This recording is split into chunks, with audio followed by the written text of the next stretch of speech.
Supercrack Estrella presenta La Tablilla Esmeralda. La Tabla Esmeralda fue uno de los textos fundamentales que dieron origen a la alquimia, el hermetismo y gran parte del ocultismo y esoterismo que hoy conocemos.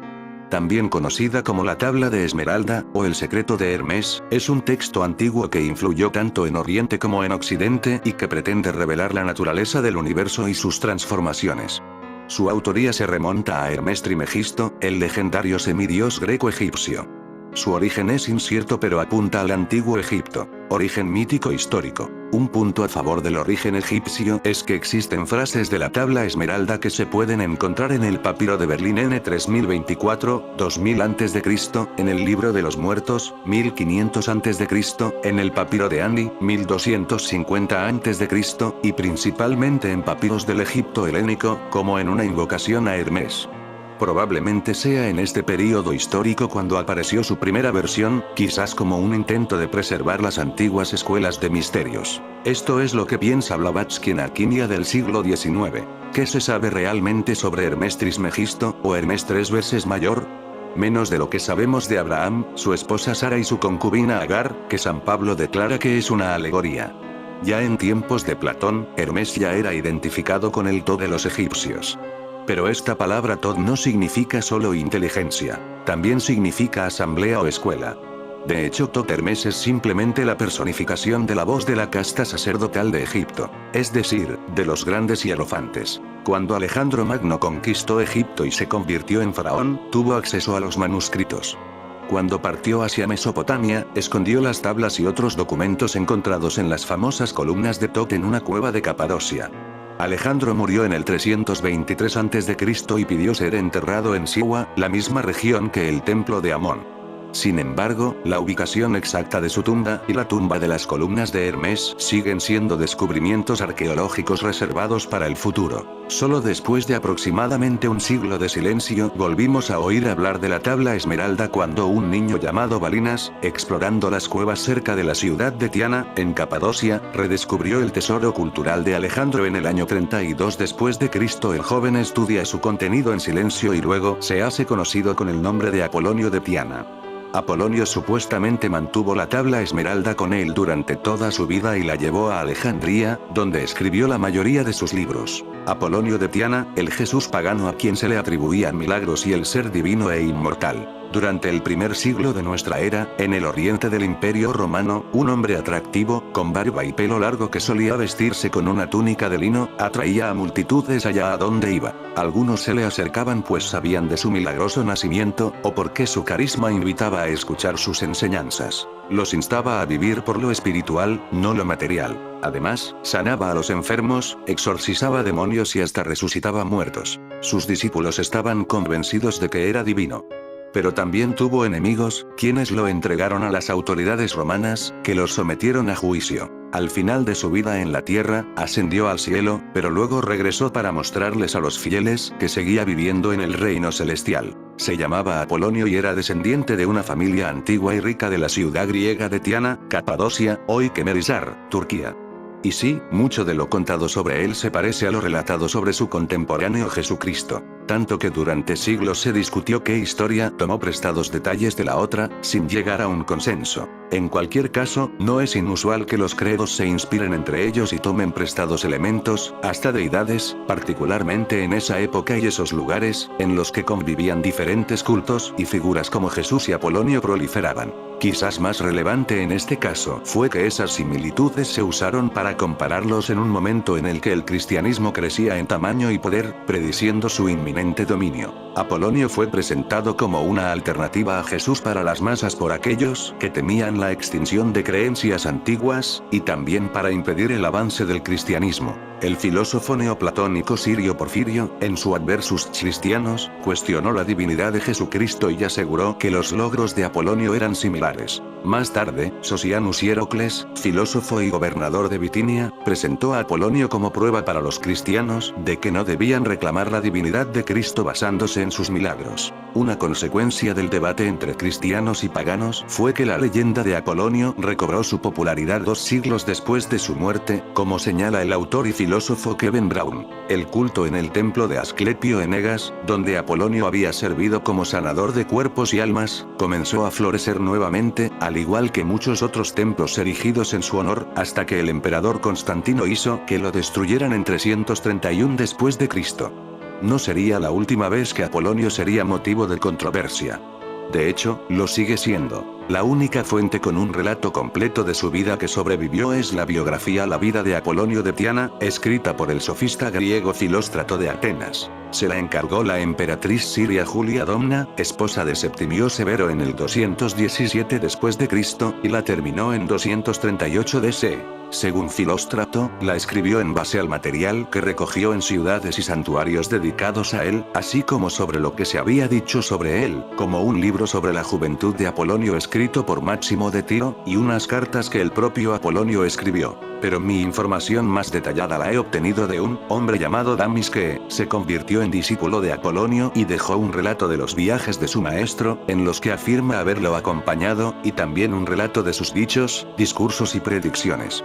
Mucho de lo que escribió, sin embargo, ha sido puesto en duda por los expertos, incluso la existencia de Damis, que algunos creen fue un invento del autor. No obstante, hay consenso en que Apolonio existió pues, aunque no muchos, otros escritores de la antigüedad lo mencionan, incluido el respetado historiador romano Dion Casio, contemporáneo de Filóstrato. El problema es que la vida de Apolonio es como una novela que si fuera publicada hoy llevaría la aclaración inspirada en una historia real. En su narración, Filóstrato entretejió leyendas, como la de que cuando la madre de Apolonio estaba embarazada, se le apareció un ser divino. Ella no se asustó pero le preguntó cómo sería el hijo que tendría. Y él contestó, como yo mismo. ¿Y quién eres tú?, preguntó. Proteo, el dios de Egipto. Y cuenta que la gente del país dice que justo en el momento del nacimiento, un rayo pareció caer a la tierra y luego elevarse en el aire y desaparecer en lo alto. Y creo que los dioses indicaron con ello la gran distinción que el sabio alcanzaría. El autor, sin embargo, se esfuerza por retratar a Apolonio como un erudito más que un dios. El que pudiera hacer lo que otros mortales no, explica Filóstrato, era el resultado del conocimiento que Dios revela a los sabios.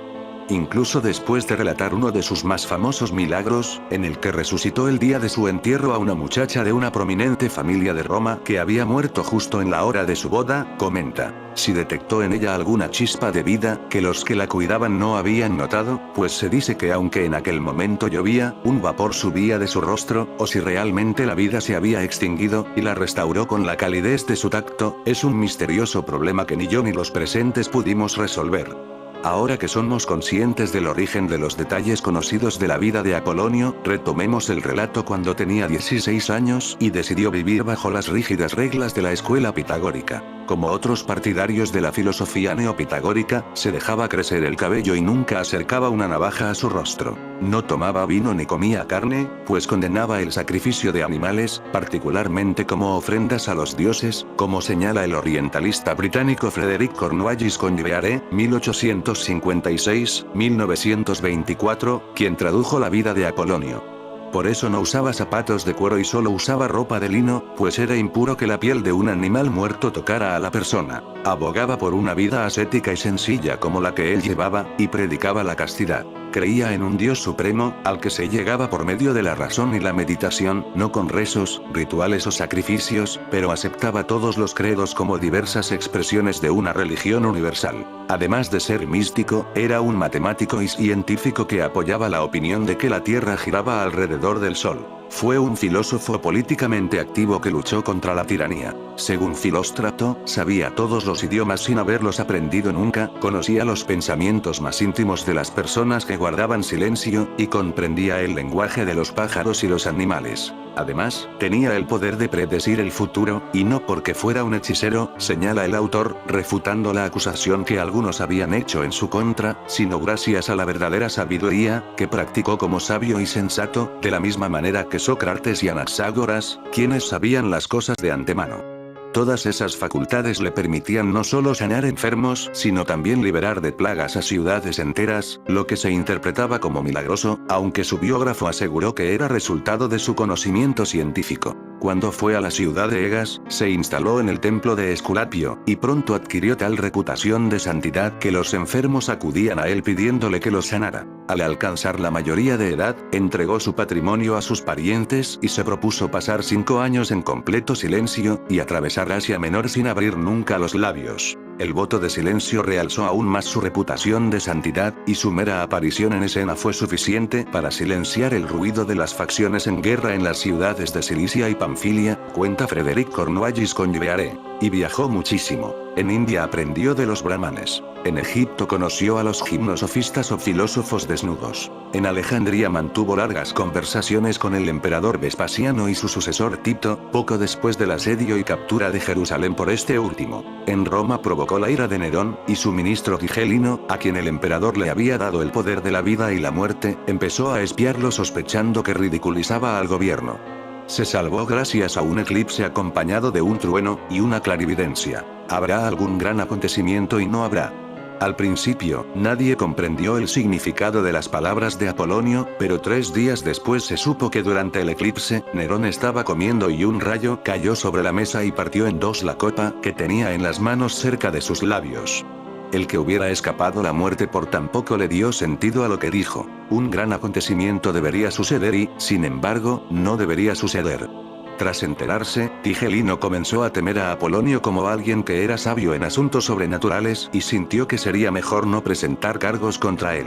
No corrió con la misma suerte después de la muerte de Tito, cuando sí fue arrestado, esta vez por el emperador Domiciano, acusado de fomentar la sedición. Aunque Filóstrato parece haber reconstruido la escena del juicio con cuidado, su final es mágico. Apolonio se esfumó de la corte de manera divina e inexplicable.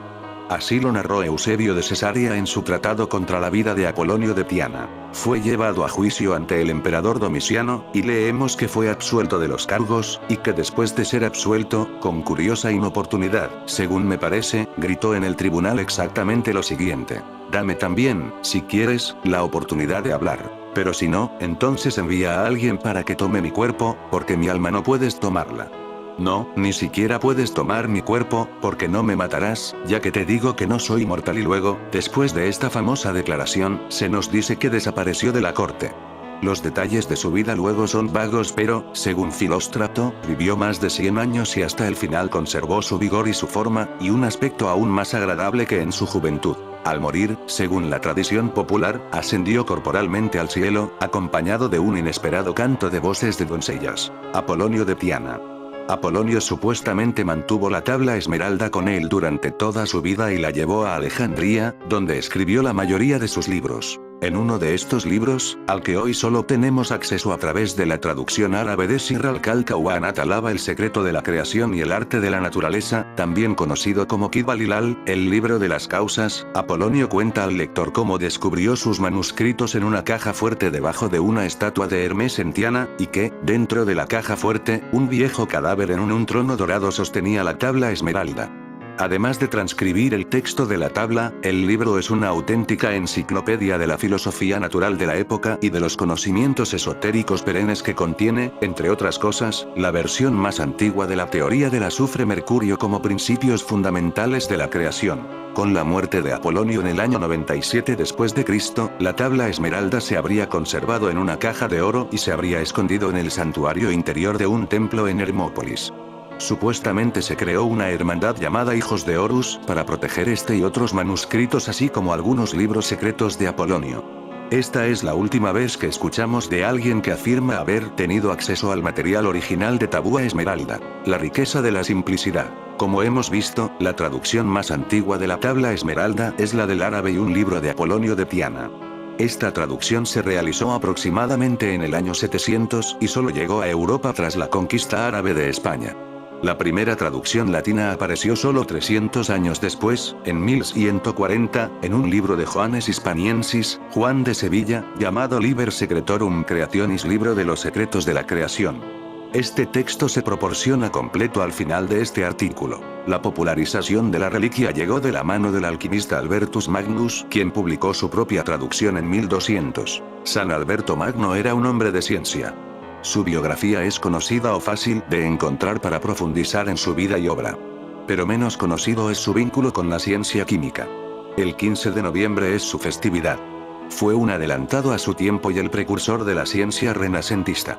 Manuel Castillo Martos, del área Historia de la Ciencia del Departamento de Química Inorgánica de la Universidad de Sevilla, escribió una obra sobre la ciencia de los filósofos. Uno de los capítulos lo dedica a Alberto Magno, precursor de la ciencia renacentista. Ahí hace un recorrido por los trabajos de San Alberto Magno sobre la filosofía aristotélica, alquimia, química y ciencias naturales. Este investigador analiza en un apartado la faceta de San Alberto Magno como químico. Y apunta que no descubrió ni realizó experiencias importantes en el laboratorio, pero como filósofo especulativo supo descubrir procesos y aparatos que estaban ocultos para otros en textos de Aristóteles y pone el ejemplo de Meteora, donde los pasajes sobre hierro y acero se han considerado como precursores de Viringuccio, Agrícola, Porta y otros escritores y metalúrgicos. Sus obras Liber Ignium y Mapae Clavicula incluyen instrucciones para extinguir los fuegos con arena, barro, alumbre, orina y vinagre. Según Manuel Castillo Martos, las obras clave de San Alberto Magno sobre química son De Mineralibus et Rebus Metallicis y De Lapidibus. En la primera obra, según el investigador, expone la teoría que mercurio y azufre son padre y madre de todos los metales y describe hechos químicos como la obtención de mercurio sublimando cinabrio en horno de aludel, purificación de oro por la unión de hollín, sal y polvo de ladrillo molido, afinación de oro y plata por copelación, blanqueado de cobre con arsénico, producción de plomo blanco con vinagre, separación de la plata de otras sustancias por ácido nítrico o el ataque por ácidos de metales, menos el oro. Se adelantó a su tiempo al definir afinidades de un punto de vista de modernidad, según explica el investigador. Y explica que el azufre ennegrece la plata y abrasa en general a los metales a causa de la afinidad natural que tiene por ellos. Luego la teoría de la afinidad se desarrollaría en el siglo XVIII. Muchos de los descubrimientos de San Alberto Magno llegaron hasta nuestro tiempo. Es considerado el descubridor del arsénico, que describe detalladamente. También preparó potasa cáustica mediante la cal, procedimiento que se sigue utilizando hoy en día. El investigador también destaca que explicó la preparación de diversos compuestos de plomo y minio, y que separó oro y plata de las aleaciones. Manuel Castillo Martos apunta que San Alberto Magno fue un precursor. Ha legado a la historia de la química observaciones y aparatos que han servido de puente entre la alquimia, la tecnología medieval y la ciencia renacentista. Y añade, los estudios comparativos que hizo no fueron meras citas de fuentes antiguas, sino que comparó procesos y resultados concretos, lo que confirma que Alberto Magno entra en la pléyade de personas que contribuyeron al desarrollo de la química. Alberto Volstaed nace en 1206 en Lauingen, Suabia, Alemania, en el seno de una familia condal vasalla del emperador Federico II Hohenstaufen. El joven noble pronto marchará a la Universidad de Padua para instruirse en las artes liberales, lugar donde también será ordenado fraile de la Orden de Predicadores. Acudirá a la Universidad de París a completar su formación como doctor en teología 1245, y ostentará la cátedra de extranjeros del estudio de Saint-Jacques. Alberto Magno admitía la existencia de plantas mágicas como la caléndula, la ortiga, la caledonia, menta, centaurea, muérdago, salvia, verbena, apio, rosa. La planta realmente mágica fue la adormidera, capaz de servir como panacea universal con virtudes analgésicas, sedativas, narcóticas y afrodisíacas. Añadió a estos sus propios comentarios y experimentos, y en su opinión la experimentación consistía en observar, describir y clasificar. La popularización de la reliquia llegó de la mano del alquimista Albertus Magnus, quien publicó su propia traducción en 1200. Esta práctica se volvió común y muchos de los gigantes del ocultismo como Javier Ibn Ayyan, Isaac Newton, Paracelso y Johannes Graseus, Hortulanus, hicieron sus propias traducciones y comentarios de la tabla esmeralda que les sirvieron de guía y brújula en su trabajo. También el artista Mathieu Merian, célebre ilustrador de Atalanta Fugiens, un año después de su colaboración con Michael Mayer, el artista realizó una ilustración para la obra Opus Medico Chimicum de Daniel Milius, que acabó haciéndose más famosa que el propio libro. A partir de entonces pasó a ser considerada una llave que contenía los principales secretos de la alquimia. El texto de la tabla esmeralda es conciso y alegórico, su pasaje más famoso dice que lo que está arriba es como lo que está abajo y llegó a ser conocido como la doctrina de la correspondencia, una de las muchas enseñanzas ocultas contenidas en el artefacto. Esta doctrina enseña que el superior es como el inferior, que el exterior es como el interior y que las leyes universales que hacen funcional nuestro mundo físico también se aplican a las esferas astral y espiritual. De ahí la idea posterior de Paracelso cuando acuñó las palabras macrocosmos y microcosmos. La fuerza de la tabla esmeralda reside en su simplicidad. La forma en que fue escrito permite una serie de interpretaciones diferentes y abre espacio para el ejercicio de la contemplación y una serie de pensamientos profundos, de modo que un pequeño pasaje como el que se muestra arriba puede tener no 2 o 3 interpretaciones, sino innumerables.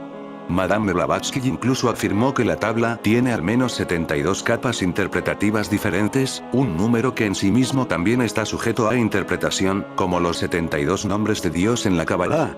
Es tradicional que los alquimistas operativos guarden réplicas o copias de la tabla esmeralda en algún lugar de su laboratorio, para meditar ocasionalmente en ellas. De hecho, todo estudiante de ocultismo, cualquiera que sea su origen, se beneficiará si se toma el tiempo para leer la tablilla y tratar de absorber su significado. El texto latino. A continuación sigue la traducción de la versión latina realizada por Johannes Hispaniensis, siglo XVII, por la que la tabla esmeralda se hizo más conocida. Verum sine mendatio, certum et verissimum es cierto, cierto y muy cierto. Quod est inferius est sicut quod est superius, et quod est superius est sicut quod est inferius, ad perpetranda miracula rei unius. Que lo de abajo es como lo de arriba y lo de arriba es como lo de abajo, para realizar los milagros de una sola cosa. Et sic omnes res fuerunt ab uno, mediatione unius, sic omnes res nata fuerunt ab acuna re, adaptatione. Y así como todo vino de uno, así todo nació de este, por adaptación. Pater ejus est sol, mater ejus luna, portavit iud ventus in ventre suo. Nutrix ejus terra est. El sol es el padre, la madre es la luna, el viento lo meció en su vientre, la tierra es su nodriza. Pater omnes telesmi totius mundi estic. En esto está el padre de todo telesma en el mundo. Telesma o telen, que significa iniciar a alguien en el misterio. Consiste en cualquier objeto portátil al que supersticiosamente se le atribuye alguna virtud sobrenatural. Atraer la buena suerte o asegurar la protección de su dueño, efecto apotropaico. Los amuletos suelen ser gemas o piedras, estatuas, monedas, dibujos, colgantes, anillos, plantas, animales, etc., incluso oraciones utilizadas en momentos concretos, como va de retro satana, para repeler al diablo o a la mala suerte. Vis ejus integra est, si versa fuerit in terram. Su poder es pleno si se convierte en tierra. Separavis terram abigne, sutila es piso, suaviter, cum magno ingenio. Separarás la tierra del fuego, lo sutil de lo denso, con suavidad y gran habilidad. Ascendita terra incelum, interum que descendit in terrame recipit superiorum et inferiorum. Se eleva de la tierra al cielo y desciende nuevamente a la tierra y recoge la fuerza de las cosas superiores e inferiores. Sic habevis gloriam totius mundi. De esta manera obtendrás la gloria del mundo. Ideo fugiétate omnis obscuritas. Y toda oscuridad se apartará de ti. Hic est totius fortitudinis fortitudo fortis. Quis vincet omnem rem subtilem omnem que solidam penetravit. En esto consiste la gran potencia de todo poder, que vence todas las cosas sutiles y penetra todo lo sólido. Sic mundus creatus est. Así fue creado el mundo. Incerunt adaptes mirabiles quarum modus estic. Esta es la fuente de adaptaciones admirables y aquí se indica su mecanismo. Itaque vocatus sum Hermestris Megistus, habens 3 parte philosophia totius mundi. Por eso me llamaron Hermestris Megistos, por poseer las 3 partes de la filosofía universal. Completum est quod dixi de operatore solis. Lo que dije de la obra solar está completo. De los verdaderos libros herméticos solo queda un fragmento conocido como la tabla esmeralda, del que ahora hablaremos. Todas las obras recopiladas en los libros de Top fueron destruidas y en fin amigo de Supercrack Estrella, que tengas un buen día.